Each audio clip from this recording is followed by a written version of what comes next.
everybody. I encourage those, can everyone hear me at the back? Okay, I think it's amazing acoustics. I'd like to begin by acknowledging the Wurrung and Wurundjeri people of the Kulin Nations and all traditional owners of the land that is Australia. We recognise the traditional owners' continuing connection to the land, waterways and community. We pay our respect to elders past and present and acknowledge their stories, traditions and living cultures.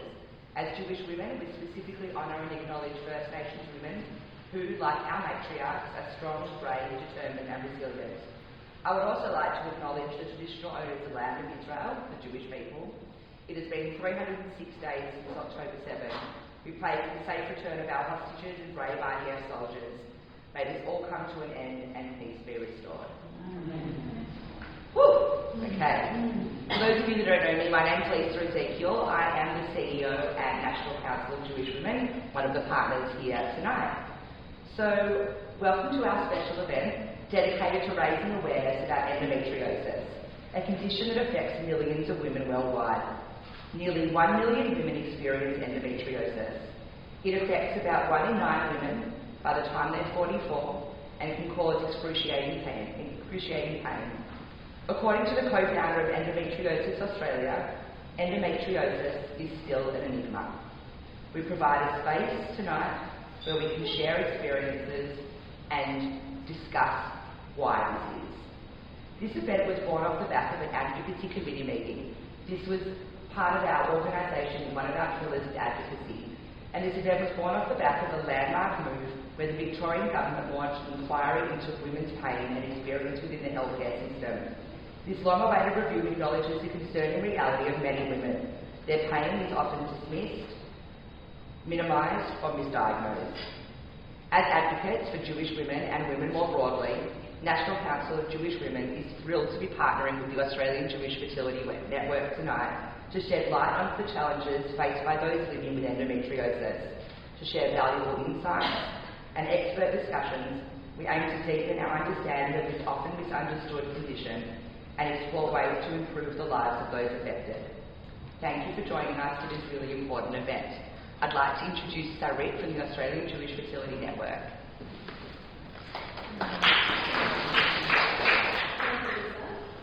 Thank you to everyone for joining us tonight. I won't speak for long because I know we're all very busy with our wonderful panelists tonight, but I just want to take the opportunity to tell you a little bit about the Australian Jewish Fertility Network, or the AJFN. At AJFN, our mission is to ensure no Jewish Australians feels alone in their fertility journey. For Jewish Australians struggling to start and build their families, the AJFN offers financial, emotional and spiritual support, educational advocacy services and encourages open conversations about fertility within the community. We provide 360-degree wraparound support, including financial grants for fertility treatment and psychological support. We provide emotional support through our companion care support program, counselling and psychology referrals, and meals and care packs for all partners. Our spiritual support offering includes facilitating guidance on halacha or Jewish law, visits to the mikveh, elevating meditation and mindfulness. For 17 years, AJFN has been a beacon of hope for Jewish families struggling with fertility. What began as a small grassroots organisation in 2006 is spearheaded by its founder, Shirley Bedon, who helped one family with fertility treatment, fundraise for fertility treatment, has grown into a full-scale comprehensive fertility support organisation. In late 2023, AJFN officially expanded its support services to the Melbourne Jewish community. In the last financial year, we supported 110 families on their fertility journeys. Alongside our support offering, we are also an organisation that believes in empowering our community with education and awareness. One of AJFN's key objectives is to be a trusted and respected voice in our community on fertility-related topics. With this event, we are opening the conversation for those living with endometriosis, those supporting friends and family with endometriosis, and bringing awareness to the wider community so we can all better understand and support those struggling with the condition. Endometriosis is a condition that a number of our beneficiaries are facing. It is something we, the AJFN, cannot ignore, nor can we ignore it as a community. The AJFN want those suffering with endo to feel supported, understood, and empowered. On this note, I would like to hand it over to Lisa, a wonderful moderator for this evening, and our three wonderful panelists, Mandy, Jess, and Henry. Hello.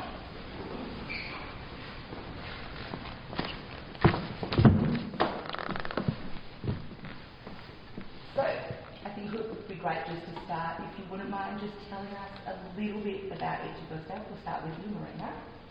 So my name is Dr. Marina D'Amico. I am a gynaecologist and fertility specialist. So I started my training a long time ago, but my passion really landed with endometriosis, and then through my journey with patients with endometriosis I kind of delved into fertility, and that's kind of where I sit at the moment. So I do lots of gynaecology and lots of infertility, and I think the path and the journey for lots of patients with endometriosis and its kind of association with infertility is what really led me to getting more knowledge and learning a little bit more about the infertility journey and the infertility pathway.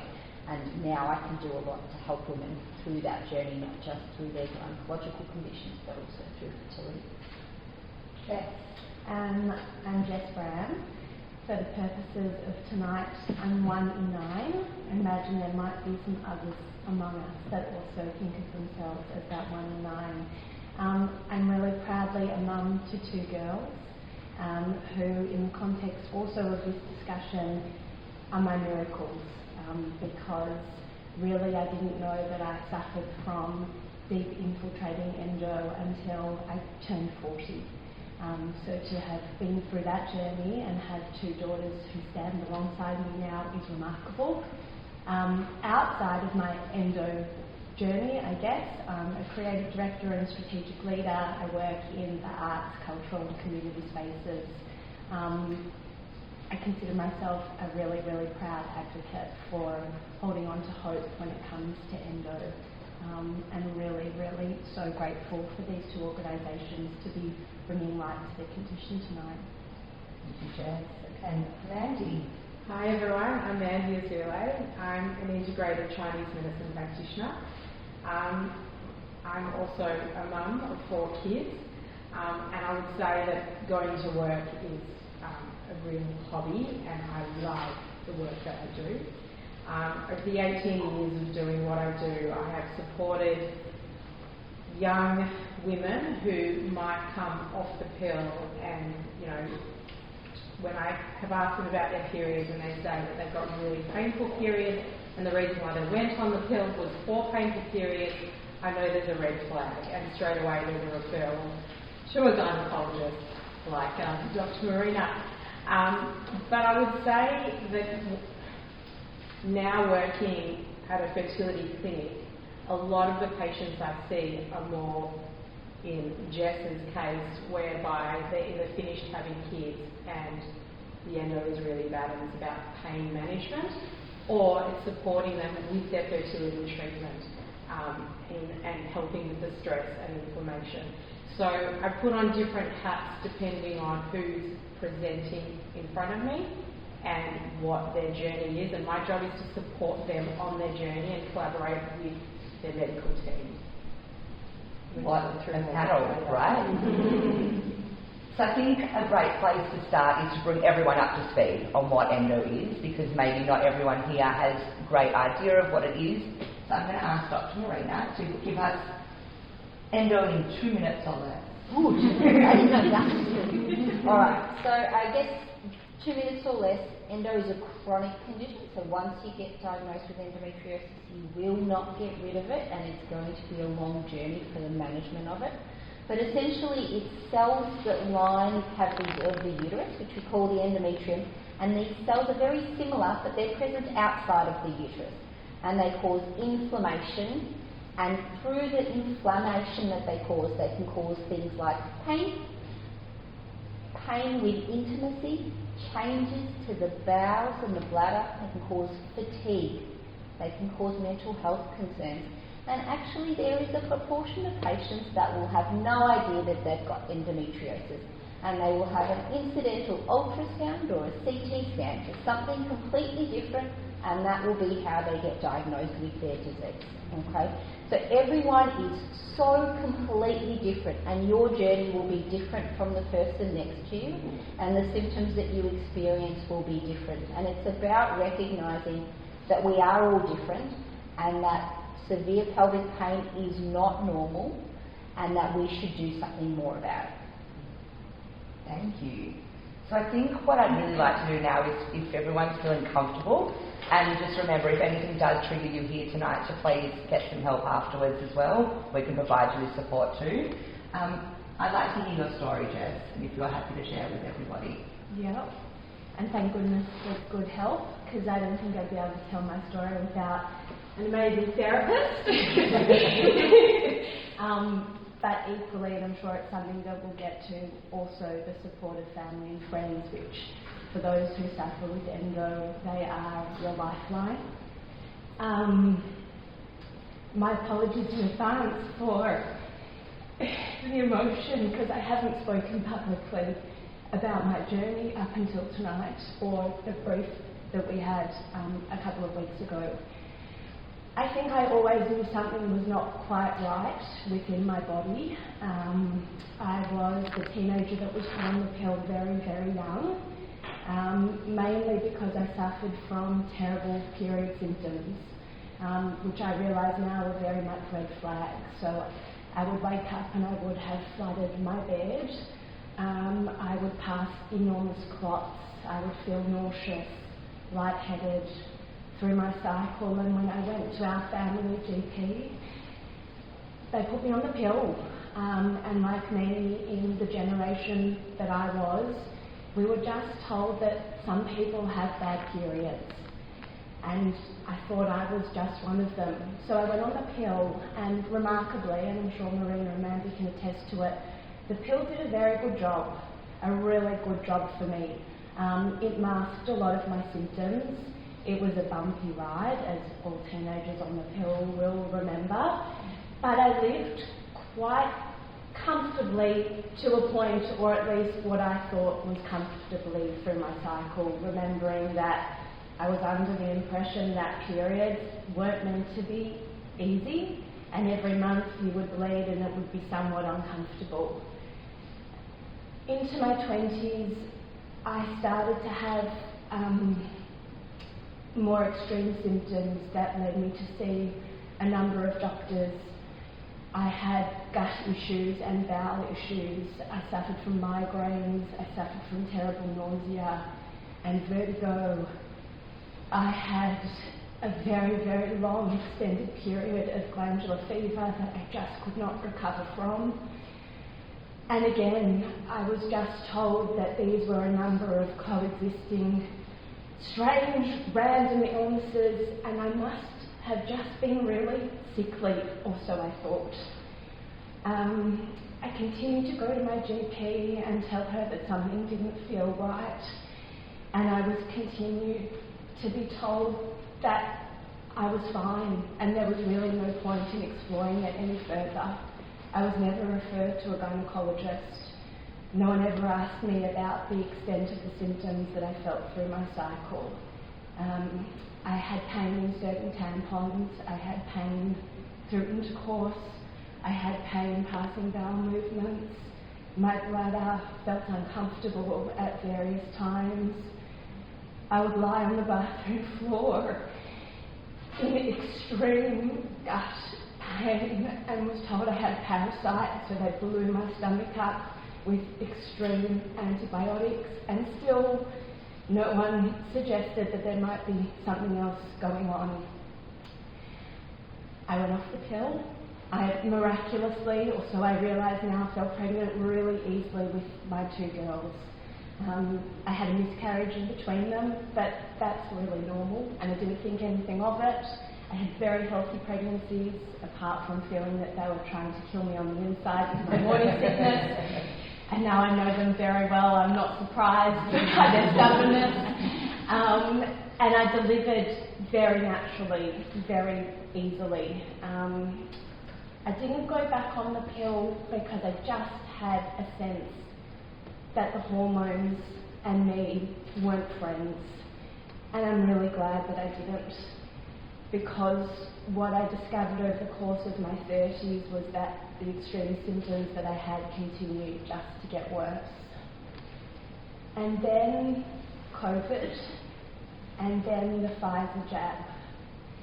And I imagine, though I don't think there's been enough research yet that has gone into menstrual health and the Pfizer, that I'm not alone. in experiencing what I realised was the most acute inflammation of my endo after Pfizer 1 and 2. And I remember waking up after, I think, the second jab, feeling like everybody rolled over, like it was the flu, but saying to my husband, "Oh my God, I feel like there's an elephant on my pelvis," which is the weirdest thing to say, and he remembers it too. And from then, I started to experience shooting pain into my legs. At that time, I was holding a very, very senior role. I was the CEO and director at the Jewish Museum. Life was stressful. We were all in lockdown. I was leading an organisation in lockdown, and I just continued to go, you know what, it's stress. I'm fine. Until I landed in emergency, because the shooting pain in my leg was as bad as labour pains. It was like there was an electronic rod from my hip all the way down to my feet. And the first time I landed there, they sent me home and told me I probably had a hernia. And I was a pretty fit, active, Pilates obsessed, almost 40-year-old who thought, a hernia, that's really weird. Why wouldn't I have felt that until now? And the one thing they said was, if the pain continues, come back again. And the pain continued, and I ignored it until the end of that week. I woke up in the middle of the night and was in excruciating pain, and in the middle of lockdown presented in emergency again and refused to leave until they found out what was wrong. I spent 5 days there and saw a circus of doctors, multiple physicians who couldn't understand why I was in so much pain. This doesn't make sense. You seem really well, Jess. You look really healthy. We can't find anything. It's a hernia. And then, finally, a gynecological surgeon came in and sat with me for 45 minutes and didn't touch me, but asked me a series of questions. More questions, I think, than I'd been asked in my 40 years. And by the end of the 45 minutes, she looked at me and said, "You are the surest case of endometriosis that I have ever heard. And we can do a laparoscopy, but I don't really need to because I can diagnose you just by listening." She did a laparoscopy the following day, and she found, yes, absolutely, that there was endo. At that stage, I was classified as endo stage 1, which for those that are familiar with the staging of endo, actually bears no relevance to your pain. Stage 1 can be more excruciating than stage 4. I also learned that I had adenomyosis, which is endo's very cruel sister or friend, which is confined to your uterus. My uterus was 3 times the size of a normal uterus, and was very upset and angry and swollen. And we had talked after my first initial surgery that it would be likely that a hysterectomy at some point would be in my midst. That was in August of some COVID something. And by October that year, when I continued to go back to see her and my pain was not resolved, I had a radical hysterectomy. When she went back in, I at that point decided to hold on to one ovary to try and delay the onset of surgical menopause for as long as possible.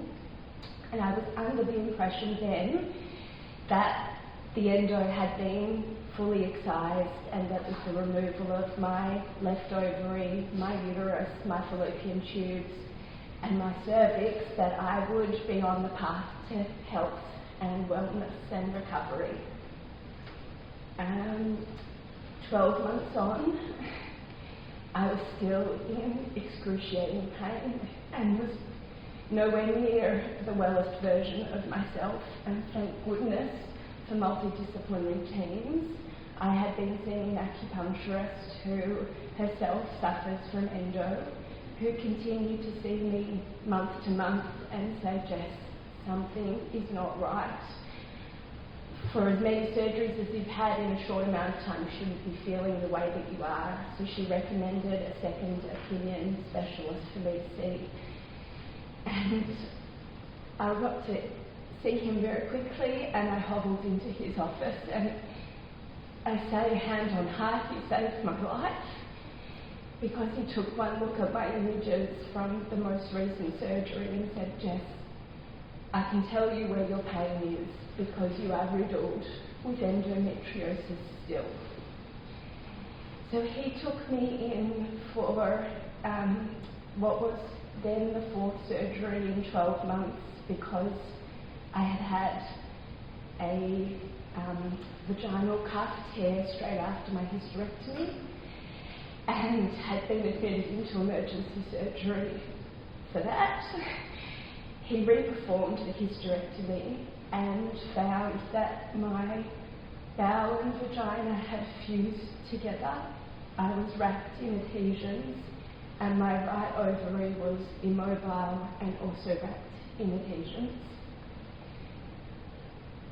After seeing him, he also said, Jess, this is it. You have been through so much, and you're going to be amazing.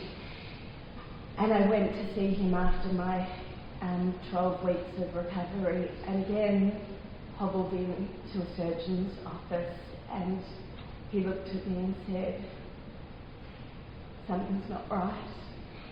And I said, something's not right. And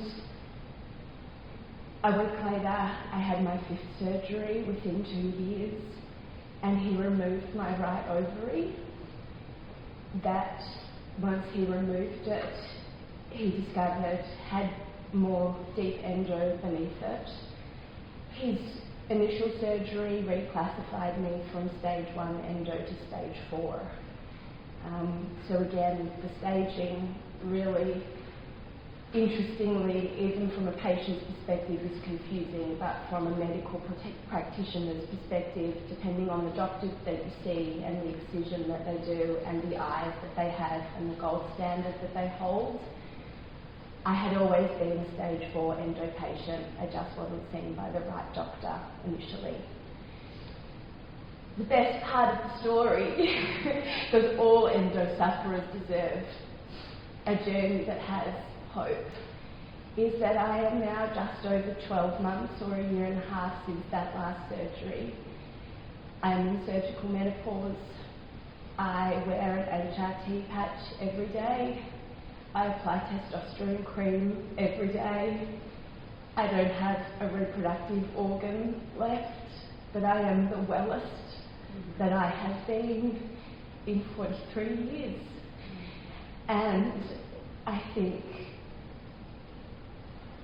there is gratitude in abundance for holistic practice and multidisciplinary teams, but more than that, I think what I've realised along the journey is that there's something pretty remarkable about people that live with endo, and that recognise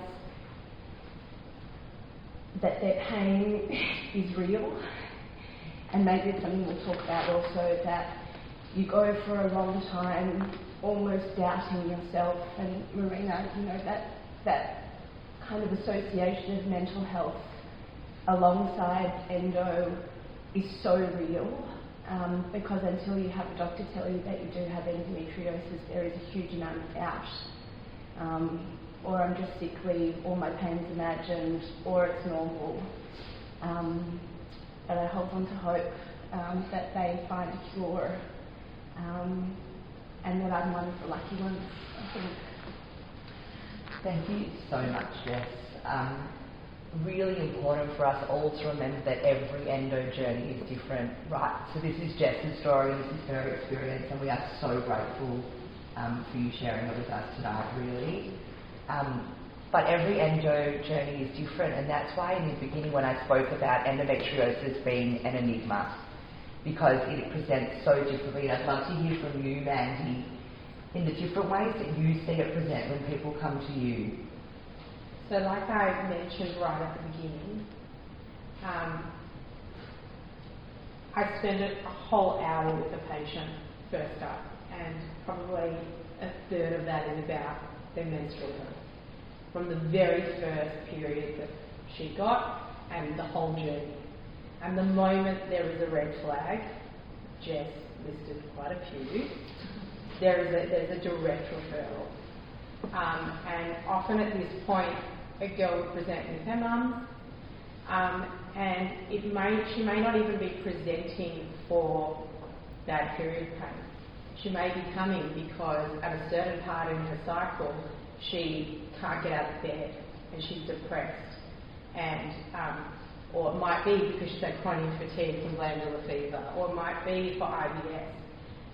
But it's being able to look at this patient with a 360-degree view and go, nah, this is all interconnected, it's all related, and we're going to look at you holistically.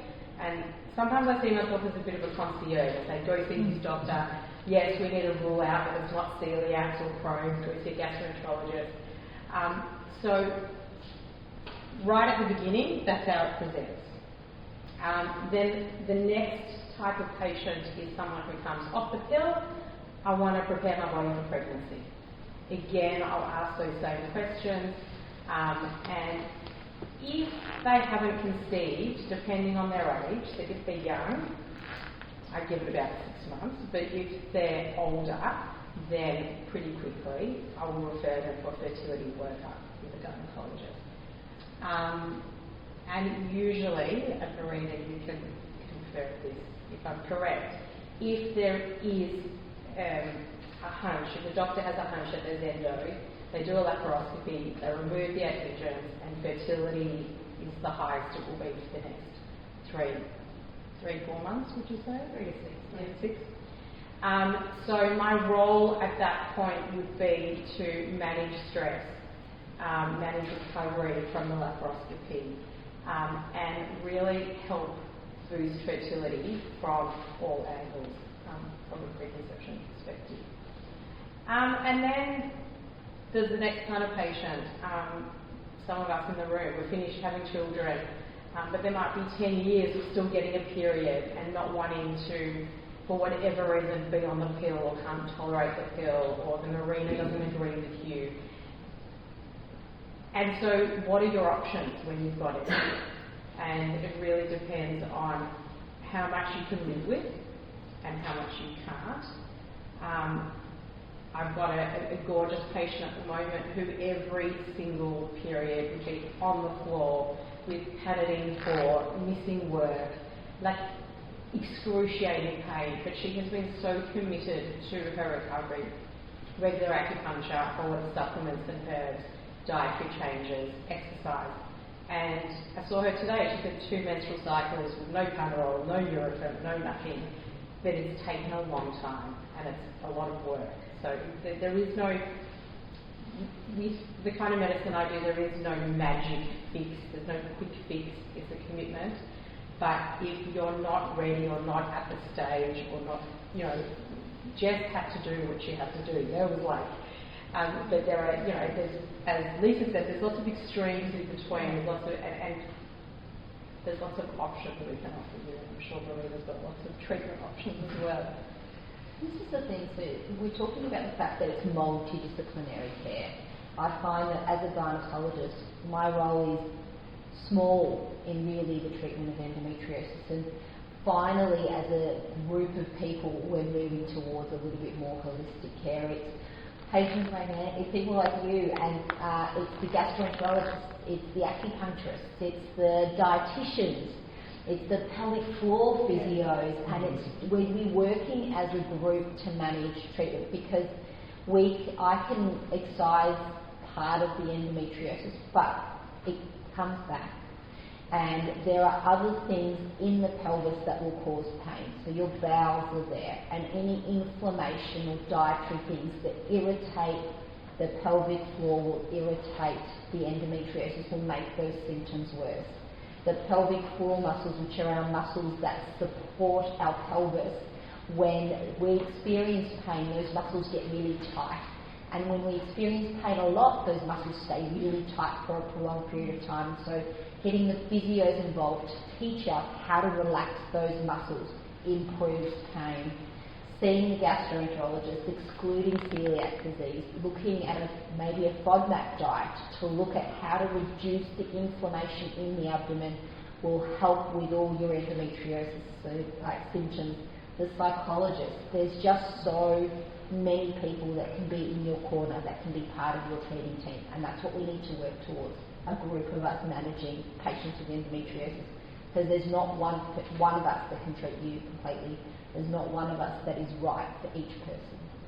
I think it's really interesting also thinking from a patient perspective that there's a light bulb moment, I think, for most endo sufferers when they understand that it is a chronic illness, it's not going away, and it's something that needs to be managed in the same way that any other chronic illness needs to be managed. And so certainly for me, as well as too many surgeries, it's been understanding that I need to calm my nervous system, and I need to do all of the things that are able to work and coincide with acupuncture and pelvic physio, and, you know, I've become a cold water junkie. You know, all of the things that you can do or that anyone else would do when they're trying to kind of live with chronic inflammation, and for endo finally to be understood as a whole of body disease. It's not just, you know, certainly not just a period illness, but it's not just something that exists in the pelvis, that it kind of can hit you, you know, head to toe. And then when you do, whether it's the Pfizer vaccine, whether it's getting COVID, whether it's getting the flu, any form of inflammation in the body is going to flavour symptoms. It's about having strategies in place that work for you, that it will help decrease that inflammation and help you cope with that period of illness, and hopefully it doesn't then escalate through an emergency that presenting to emergency, but there is no one case that is the same. Which is why there is all this misdiagnosis, non-diagnosis, whatever you want to call it. Marina, why do you really think it is so misdiagnosed? For all the stories that I've heard of people that have endometriosis, it's never the first diagnosis they get. I think there's a lot to it. I think from your first symptom to the average diagnosis in Australia at the moment is 7 years. So think about it. From your first symptom of endometriosis to the time that you get a diagnosis for endometriosis is 7 years. That is a whopping amount of time for women to be suffering with no explanation. And actually, a lot of the studies and a lot of the research they've done recently since the government funding into more endometriosis awareness has shown the big chunk of that is to do with how long it takes for us to present to a healthcare professional. And so a big chunk of that is the fact that our mum had period pain, our best friends got period pain, and you're told it's normal. You're like, this is normal, just take the pill, it's fine, you're normal, you're one of those normal people, this will go away, it'll get better with time. And that is the problem, because it is not normal to have severe period pain. It's just not, and we need to change the conversation that we're having with our sisters and our children and our friends and say, actually, no, it's not normal. You need to go and do something. And it might not be surgery, like that. The story that you've given has showed that you had really good control, maybe, of your symptoms in the early parts of the year. So actually, surgery might not be the first thing that I talk to you about, or that you talk to a gynecologist about. And it might be that we offer you the pill and that you get really good symptom control from that. But everyone is really different, and part of it is actually going, okay, you're going to give me the pill for my symptoms, great, but what do you think I've got? Like, why are you giving me the pill? Like, it's great that it works, and it does work in lots of people, but why are you giving it to me? And for a lot of my patients, they say, we can do a laparoscopy, we can do surgery and tell you you've got endometriosis or you don't. But how about we just say, I think you've got endometriosis and let's try something less invasive first. And so every person will have this very different story and how you get there. But the point is that you go see a gynecologist, that you get someone to listen to your menstrual history. And I maybe spend an hour with my patients talking about their menstrual history. I talk about what happens before they get their period, what happens in the middle of their menstrual cycle, because it's a big story and everyone's really different. And it's having someone listen to you about your story and understand what's going on for you and what you need out of that consultation. Because you might not want the pill. You might not want pain management. You actually just might want someone to listen to you. Mm-hmm. Or your issue might be infertility. Or your issue might be pain with intercourse. And so what you actually need out of that consultation is really different depending on you. Something that we talked about when we chatted on Zoom, and I heard again tonight, obviously, with Jess, is the necessity to advocate for yourself. So I find it a little bit ironic that this was an idea born out of our advocacy committee, which is quite interesting because the theme that we're hearing tonight is the importance of advocating for yourself. I love, Jess, that you were in emergency and you said, I'm not leaving. You know, I'm not going. We all, I think, as women, we've got amazing instincts that we often don't listen to. And this is an example of you listening to your instincts and saying, I'm actually not going to leave until I know what is happening with my body. So can we just talk about that a little bit more in terms of, where you found that strength to advocate for yourself, especially while you're in such chronic pain? I think, I imagine, like everyone, there's a tipping point. And I think for me, I think I'd held on and held on and held on and listened to so many explanations for why I've continued to either hold pain or sporadically become really ill or be really ill and not recover as well as someone might. By the time I got to the year of being 40, my cycle, I think I had 1 week where I felt well, and ovulation was actually worse than my period itself. And so there was just something in me that said, someone has to, there is something wrong here, and someone has to find it. And I don't know whether it's a coincidence or not a coincidence, but through the 5 days of digging in there, it was a female doctor who was the last doctor that saw me, and the rotation of male physicians who had seen me up until then were the ones who had said, this just doesn't map. The scans are all clear, Jess. It doesn't make sense, Jess. Your pain doesn't make sense. You can't find anything. And I don't know. Medical misogyny in my mind is a real thing. I think generationally we're getting much better at pushing against it, but it's also not easy. I would say it was even harder because it was the middle of COVID, so I couldn't see anybody. I literally, through the succession of being dropped at emergency by either my husband or my dad, no one could come in. So, and maybe that was a little bit where the strength came. I knew I was on my own. Like there was no life raft. Like I just had to go, I'm not leaving. Whereas I think maybe if the timing were different, you would most likely have a family member advocate on your behalf, and you'd have a husband or a partner or a parent say, she's really sick and we're not going home until you find out what's wrong. But there was none of that through COVID, so advocacy is a big part of it. And so Mandy, when someone comes to you and says, I've seen all these doctors, they tell me I'm fine, this isn't related, what advice do you give them? There is never an end of the line, okay? Another patient with severe endo. So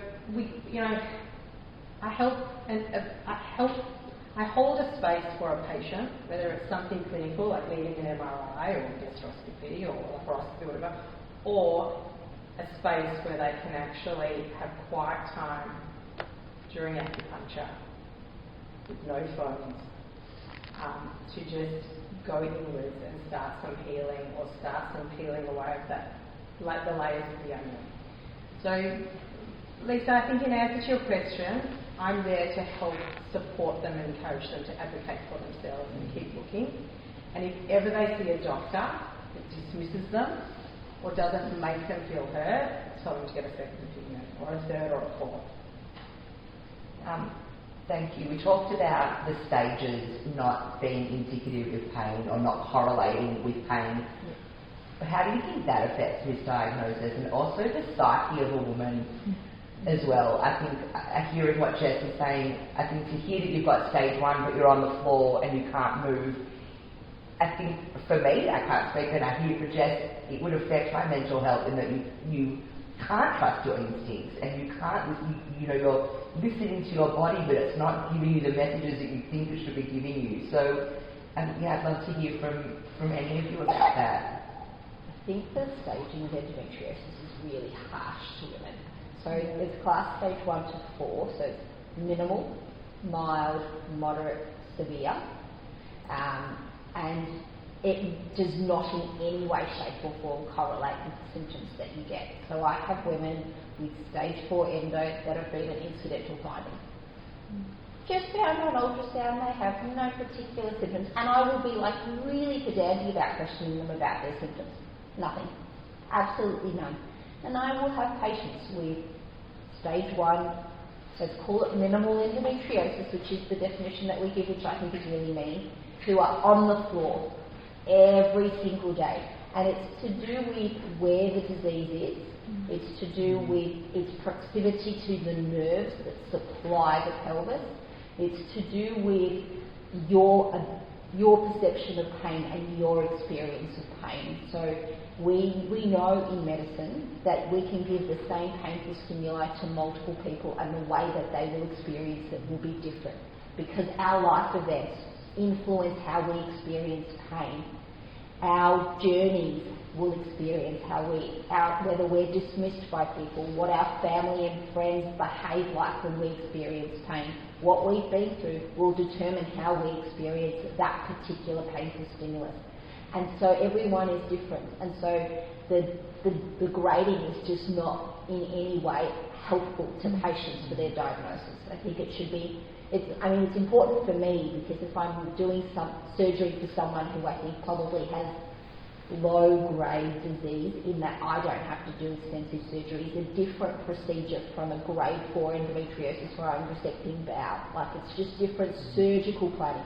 But I don't think that's important. Like, I don't think that's relevant to the patient. Calling it minimal, right? Just because you're in stage 1 really seems so backwards. Sorry? Yeah, of course, ask the question. If someone's diagnosed early, does that mean you can catch it at stage 1 and it won't progress to stage 4? It doesn't classically progress. So we've got some patients that we will see when they are 40 and they will only ever have stage 1 disease. And I can see a 20-year-old that's got stage 4 disease. So I don't think it's not as clear a progression as when we talk about cancers or other things. It's just not that classical, and that's why it is an enigma, because it doesn't present in patients in exactly the same way. It doesn't progress in patients in the same way.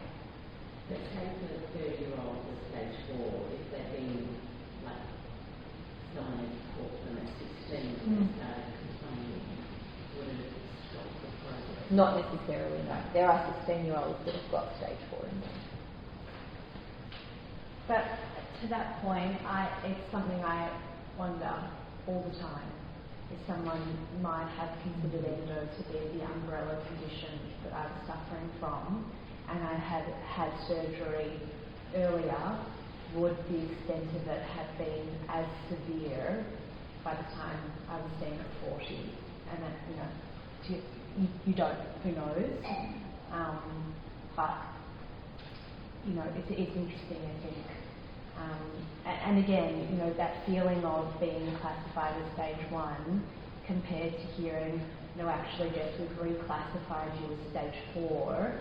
The psychological shift, it's ridiculous, because you know everything that says the staging means nothing, but there was an enormous sense of relief because I was like, yeah, I know I'm stage 4. Like this is so, but I know it doesn't matter. So there's a very funny dance I think that happens emotionally and psychologically for staging, and I think actually the best thing that could happen is that it's useful for a surgeon and that patients are kept, almost that you've got it. Obviously, fertility and endometriosis is something that can cause a lot of anxiety for women. I've shared 2 stories which I might share. One of them, when I had my first baby, who's now 12, in our council mothers group, everyone goes around and introduces themselves, tells their story. A beautiful woman sat and said, well, I've got endometriosis. I was told I will never have kids. We tried for a decade, stopped trying. In her mid-40s, was in Queensland, had a tummy ache, couldn't understand why, went to the hospital and was 27 weeks pregnant and ready to give birth. Because she had been told she would never get pregnant, her symptoms that she had didn't even register as the possibility that they were pregnancy symptoms. So there is light and there is, that's an extreme story. And Jess's story as well, an unusual one that she fell pregnant and didn't even know. So can we talk a little bit about fertility? Obviously we're partnering tonight with the Australian Jewish Fertility Network and a lot of people here may be on that journey. So just to talk about how they are related, how endo and fertility is related. Obviously the dream does not have to be over to have children because Jess is here and so is this amazing woman that I knew. Tell us a little bit more. Okay. So if you've got endometriosis, about 30 to 50% will have fertility issues. That actually means that the majority of people with endometriosis may not have a problem conceiving. So that actually should be quite reassuring. But if you've got infertility and you have not had a diagnosis of endometriosis in the past, you're 6 to 8 times more likely to actually have endometriosis as the cause of your infertility. So if your primary problem is infertility. So it's kind of like shifting your memory. So I've got patients that might not have the diagnosis of endometriosis and then have infertility, but then I have patients that have infertility that we subsequently diagnose with endometriosis. And the way that endometriosis affects your fertility is really in a huge array of possibilities. So obviously it can affect you mentally, and so it can affect your libido and your desire to have regular intercourse with your partner. If you have painful intercourse, you're not going to want to have lots of sex with your partner, and you need to have sex to be able to have a baby.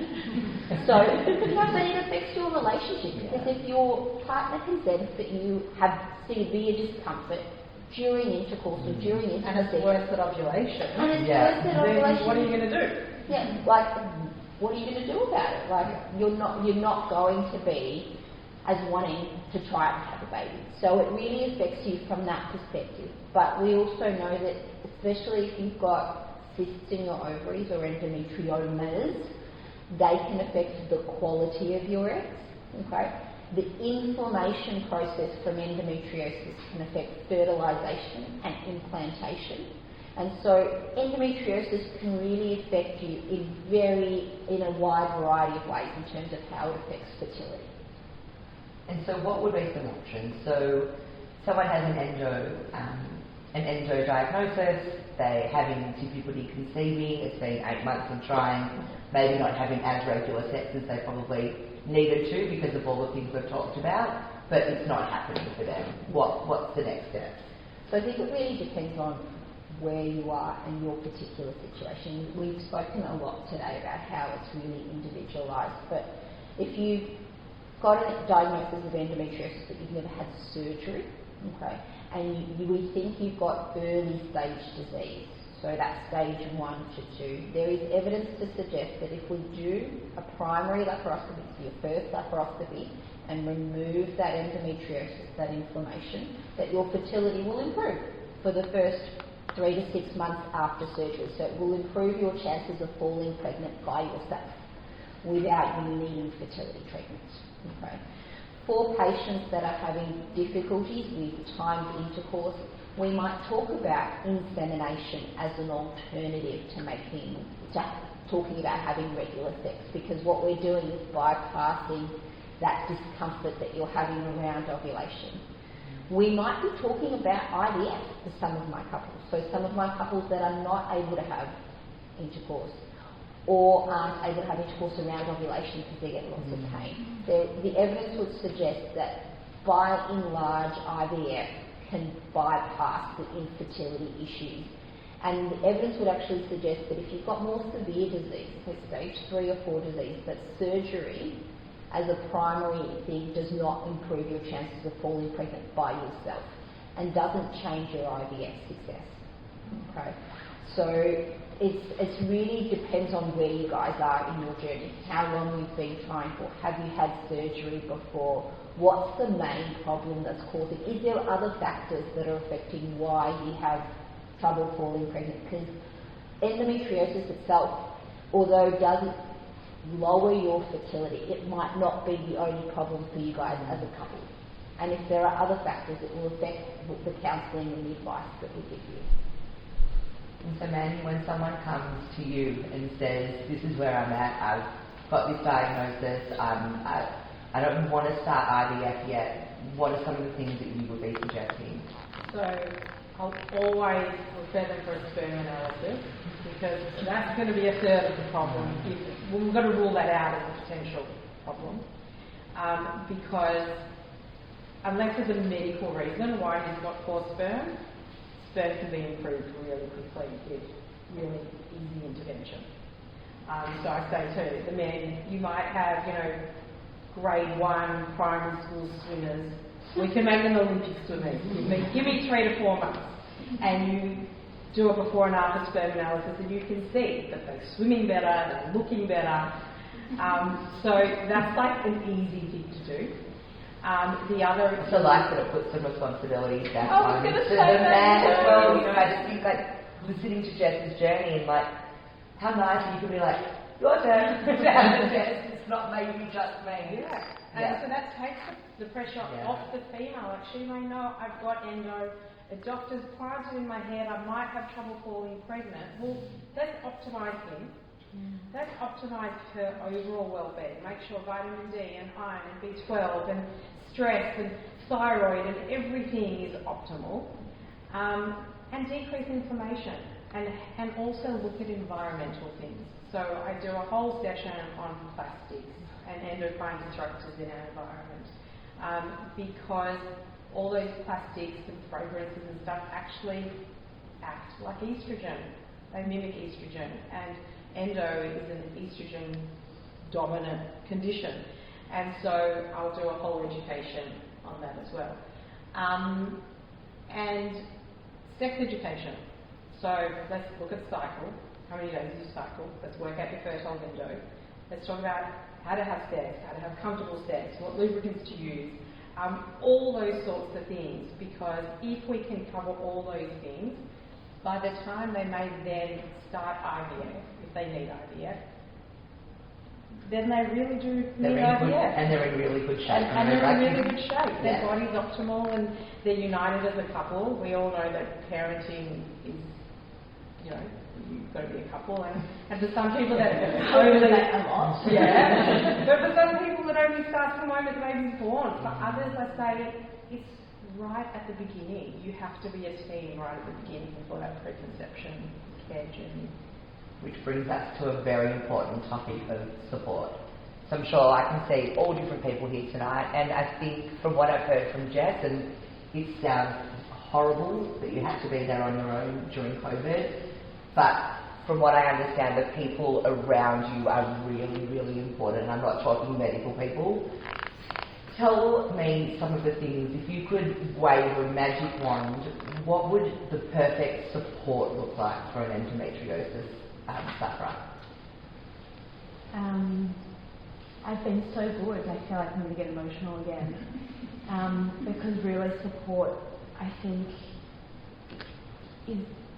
it's the biggest, it's apart from, of course the medical side, having the right support around you is invaluable. So it's family and friends who take the time to understand the diagnosis and the disease. It's the right holistic team.